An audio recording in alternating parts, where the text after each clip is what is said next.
इचलकरंजीत पारंपरिक जल्लोषात होळी, धुळवडीत काही ठिकाणी किरकोळ वाद.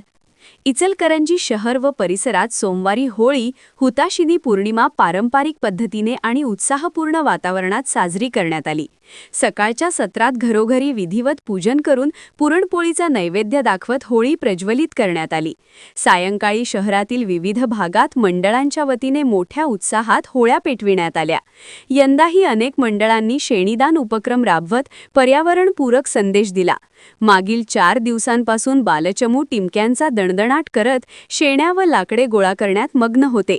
सायंकाळी सर्वांपेक्षा मोठी होळी रचण्याची चुरस पाहायला मिळाली. होळी प्रज्वलित करताना शंखनाद, टाळ मृदुंगाच्या गजरात वातावरण दुमदुमून गेले. मंगळवारी धुळवडीचाही उत्साह शहरभर अनुभवायला मिळाला.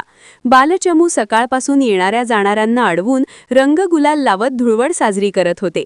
मात्र काही ठिकाणी अतिउत्साहामुळे किरकोळ वादाचे प्रसंग घडले.